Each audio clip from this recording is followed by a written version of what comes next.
Hello and welcome. This is Microsoft Flight Simulator and this is the Phoenix Airbus A319.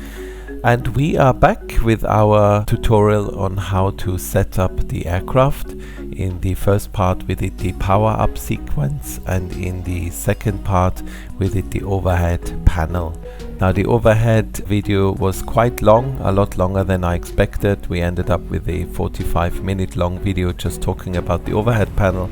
Apologies for that, I'll try and keep it a bit shorter. So yeah, let's carry on where we started off. So after the overhead panel there are three things to check down here on the instrument panel. The first thing is the standby instrument that we have here. It's known as ISIS. So all you need to check here is that the brightness is good enough. You need to make sure that the correct QNH is set. So you compare that with the QNH set up here and then compare the altitude on here with the altitude you have here. If you want to, it's not a requirement, you can press the LS button to see if that works. So this will be used if you use this instrument for flying an ILS. This system has a bugs feature. At my company it's not forbidden to use it, but the documents clearly state they strongly encourage us not to use it. So I've never used this, but if you want to, you can play around with that as well. So that's how we test that. Next we test the clock. Well, the clock, believe it or not, is actually very important. This clock is connected to a whole number of systems on board this aircraft, and I actually looked it up. If this clock is not working, you could end up in a whole lot of trouble with a number of systems on board failing. So we need to make sure that the time is correct. You press on date, make sure the date is correct also. There are a number of buttons here. We don't check them, but let's just go through them. So up here you essentially have a timer. If you press this button here, it starts counting, and if there's anything you want to time, like engine start or anything like that, or if you have an emergency procedure, so you can do that here. Then you can stop it and reset it back to 0. Down here, this is something we use on every flight. When we start the pushback, we go to run, and this will essentially time until you go back to stop. Run, why we do this? Essentially we want to have an idea about our block time and just a general idea how long we've been moving throughout the flight. So for example, if we're at a busy airport with a lot of traffic and we discussed in the crew room that we would take fuel for a taxi time of 15 minutes, we start the pushback, and when we arrive at the runway and we take a glance at this time here and it says 25 minutes, then we know that we've already burned some extra fuel that we haven't accounted for. So it's just for situational awareness. Once we arrive at the gate at our destination airport, we reset this and then start again once we push back again. In the middle you have this button here. It says GPS, internal and set. Set is quite self-explanatory. You can set date and time here. This is necessary after the aircraft has lost all power and connections. It's usually done by maintenance, but if it happens in flight, you can do this yourself. There's a procedure for it. Internal essentially means that this is a clock that works like any other clock that you have on your armrest or anything like that. And you can see when I move to GPS, the seconds change. You see there's a slight difference. So if you go to GPS, this clock is synchronized with the GPS system, and this should be the default state of this clock, because the maximum amount of leeway, let's call it, that is allowed for this clock is -+1 second. So once this clock is more than a second inaccurate, you will start getting failure messages here in the cockpit. So keep it on GPS, that will always synchronize the clock. Internal, when do we use this? It's very rare. There's one procedure I'm aware of, if we experience spoofing. You may have heard of this, some not so nice people that interfere with our aircraft from the ground. We get all kinds of error messages in the cockpit. It happens in certain parts of the world. Part of the procedure is to move this to internal to make sure that the clock is independent from any outside sources. Once we pass the area, we put it back to GPS. So that would be one example where you would use this switch. But like I said, make sure it's on GPS. That way it's nicely synchronized and you won't get any trouble with any of the onboard systems. And finally, we check this button here, anti-skid and nose wheel steering. So what does this button do? Well, essentially this has to do with the braking system on the Airbus A320. Yeah, this will be a hydraulic course now. We're not going to do that. I'll just give you the quick rundown. So the braking system on the A320 is connected to the green hydraulic system. And if that's the case, everything is as normal. If you lose the green hydraulic system, the brakes will automatically be powered by the yellow hydraulic system. Brakes are of course very important. It cannot be that if we lose a hydraulic system we cannot stop the aircraft. Now what happens if we use yellow and green? Well, in that case there is something called an accumulator. An accumulator, I want to imagine a big cylinder where there is hydraulic liquid inside. It is somewhat isolated from the rest of the system, so if you have a leak and all the hydraulic leaves the system, that cylinder will still have some liquid inside, and that can be used to stop the aircraft. In order for that to work, you need to move that switch down here. Now if you do that, then you will be using the accumulator system, so there's no auto brakes available and also no anti-skid. So anti-skid is a system that ensures that the wheels, when you start decelerating, don't start slipping or skidding across the runway. Sort of like an ABS system on your car. This system will work for exactly 7 applications. That's what it's certified for. Apparently it's a bit more, but that's what the books say. So you can, when you do this, you have 7 brake applications available. On all new aircraft, the system will automatically keep the brake pressure within the green arc down here. So even though you don't have anti-skid, there shouldn't be any skidding, because as long as you're below 1000 psi, the main wheels shouldn't be skidding. If you feel they are skidding, just release the brakes slightly and then put them back on. So we need to make sure this is in the on position, and when you perform a brake check later on, when you taxi out, make sure that everything remains in the green arcs, and then you have checked that the hydraulic system and everything is working properly. Okay, now that we are done here, we come down here to the pedestal. So the flow, like I said before, comes down here, so let's get started. The first thing we're gonna check is this panel here. Like I said before, make sure there's a frequency set that makes sense, that allows you to communicate with anyone. Another thing you could check is this button here. If you perform a flight where you need to use HF, then this will be the time to check if it works. However, be aware, HF checks are not allowed whilst you're fueling the aircraft. Very important. Usually in Europe we never use this. We always use VHF and ACAS. Next we come down here. So obviously if you have set the frequency here, you need to have VHF1 on as well, otherwise you won't hear anything if they want to talk to you. And at this point we also switch on the interphone button, and the reason is that if something goes wrong somewhere on the aircraft, this will allow the crew, either the cabin crew or the ground crew, to communicate with us. Very important, if you switch this on, ensure that the loudspeaker button is on as well, otherwise you won't hear them. That's all you need to do here for the time being. Yeah, let's move on. The weather radar we've already checked before. This was in the first video we ever made, and so the next thing we do now is check the parking brake. At my company, at this point, the parking brake needs to be set to on. There's only one exception, and that would be if the brakes are very hot. So at this point you can go to the wheel page and you can check here the temperatures.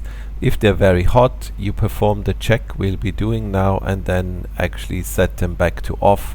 This will help with the cooling and also prolong the life of the brakes as they're not touching hot surfaces. Today the aircraft has been sitting out overnight. As you can see, the brake temperatures are very low, so we can leave the parking brake on. If they're hot, you put them on, do the check, and then put them back off. Obviously make sure you have the chocks set around the wheels, otherwise the aircraft will start moving. So we put this to on, and then we come back up here. So the thing to check here is that the accumulator pressure is in the green. This is not the case. I'm not sure why. I think it's because we were fiddling with this here. It should be in the green.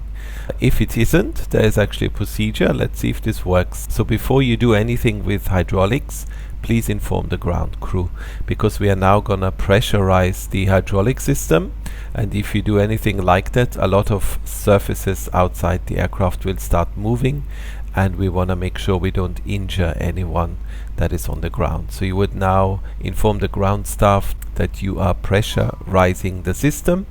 They would step away from the aircraft. So the procedure is that you come up here, you go to the yellow elec pump and switch it on. And then we observe, and hopefully, yes, you can see the accumulator pressure goes into the green. And that's how that is done. Should be in the green, it usually is. And once we can see the pressure is good, we can switch off the pump and we can move on with the next few checks. Next we have the switching panel. The switching panel is never used in normal flight. Essentially what this does is, as you're probably aware, each of these screens and the systems on the left and right have independent sources. This is for to make sure if something fails we have a backup. If, let's say, the left side fails or gives inaccurate information, we have the opportunity to use the right side on both sides in the cockpit. So you would move one of those switches, and that will then get the information from a different source, and both sides still have information displayed in front of them. Be aware, if you move any of those switches, you get an ECAM message here. You can see it here, alias switch. That's because this is abnormal. So in normal operations, make sure these are all pointing up 12 o'clock. So yeah, you don't use them in normal flight. So next we come down here. I think this is pretty self-explanatory. The thrust levers need to be in idle. The engine master levers need to be in the off position, and the engine mode selector needs to be in the normal position. So this is how it should be on the ground and before you start the engines. Then we come down here and we make sure that the gear gravity extension is in the stowed position. That means that this red lever is flush with this circle here. I don't think this is even simulated in the Phoenix, but take a look at it, make sure it's in the stowed position. And that brings us to this panel here. It's a bit hard to see from here. Hang on a second. Let's see if I remember. Yep, I don't really use these different views very much because we don't have them in the real world, so I'm not really used to this. But yeah, for this video this will make it much easier. So we have this panel here, which is transponder plus TCAS all in one. So there's a few buttons here. Let's just go through them very quickly. So as you probably know, you will get a so-called squawk code by ATC. To set the squawk code on the A320, you need to press clear twice and then put in the squawk code you got. and this way you are now identifiable by ATC and also by other aircraft in terms of TCAS. The aircraft will now, with the help of this code, send information about altitude, climb rate, etc., etc. So at this moment in time we want this to be off. So you have this switch here. This refers to the transponder. It needs to be on standby. Once we start pushing back, you simply put it to on. And what that does is, once we start moving, the transponder will automatically start sending information to ATC. At a lot of airports this needs to be done before pushback, because they use facilities that show them the aircraft on the ground as well. Especially if it's foggy, they want to see exactly where you are, and if you've forgotten this, they will actually call you and tell you, please switch on your transponder. So that's that. This switch here essentially selects which of the transponders is active. We have two different ones. The way we do it is, if the captain is flying, it's 1. If the first officer flying, it's on 2. So you can use this or not. I leave that up to you. This is essentially an on-off switch for the whole system. This has to do with TCAS. So this must always be on, because we always want TCAS to be on. Then we move over here. If for whatever reason ATC asks you to squawk ident, you press this button here, and this will send a signal, and they will see who you are. So it helps them to identify you on their screen. Here these two switches have to do with TCAS, and they allow you to select exactly how you want the TCAS to work. Now in normal operations you would put this to TARA. So this means that you're not only shown threats, but also all aircraft that are around you. This one would only show you aircraft that are considered to be close by, and this one would switch it off. So in normal operations it's always TARA. We switch this on when we enter the runway. When you hold short next to the runway and aircraft are landing, leave it on standby, because the minute you switch this on, you become visible to other aircraft, and if they fly an approach, they will see you on their screen sitting on the ground, and it can be a bit distracting. I don't like it when other aircraft do this, because you have it on your screen as an orange blob. Yeah, I don't like it. So we always leave it in standby to be nice to other pilots. Once we are cleared for lineup or takeoff, we put this to TARA, so we don't distract any other aircraft. This essentially allows you to select what exactly you want to be shown on the screen. You can only have threats, nothing else. You want to see everything. You want to see everything that's above you and all the traffic that is below you. Again, this is company specific. At my company, in the climb, we leave it to above. Once we reach our cruising altitude, we switch it to below, because we're not going to go any higher. If anything, we go lower, especially if we have an emergency. So we want to concentrate on all the traffic that is below us. Someone has requested for me to make a video about TCAS. We can do that, and then we go into a little bit more detail. And then we're almost done. So this is exactly the same as on the other side. You just copy what you've done over there, and then we end up at the MCDU. We're not gonna discuss this now, because I've already made an entire video about the MCDU and how to program it correctly. And that almost concludes the cockpit preparation. There are 2 more things you need to do. So before you start the MCDU, maybe come over here and check your oxygen masks. Now in the real world there's a whole procedure, but none of these buttons work. So in the sim, just open it up, make sure it's there, and close it again. Not gonna go through the procedure because, yeah, it doesn't work. And this brings us to the last points of the cockpit preparation flow. So we start from over here. Once again, we check that the loudspeaker is in the correct position. Then we make sure that this is set up correctly. Not sure if you're aware, you can actually transfer these. I'm not quite sure why you would do this, but make sure they are in the correct position with the PFD on the left hand side. Also a good idea that these screens make sense, so just have a quick look. Altitude, is that correct? Does that make sense? Is the QNH correct? Is the nose pointing in the correct direction? So make sure that all of this actually corresponds to what you would expect. You could also switch on the VORs at this point. Make sure that the aircraft is capable of tuning in a VOR and if the direction and distance make sense. And so finally we come up here. So all you need to do here is once again check the QNH, set the ADF or VORs the way you want it. For takeoff at my company it's procedure to be at 10 and constraint and have the arc, so we already can set that up now. If you program the MCDU, you're probably aware that a lot of this will disappear, but you can already set the initial altitude for your SID if you know it, and then that is done as well. Last thing, at least at my company, that's how we do it. We come down here and apologies. We come down here, we go to pressure and check that a landing elevation is in auto. So that's the last check we do. And before we push back, so you could actually do this now.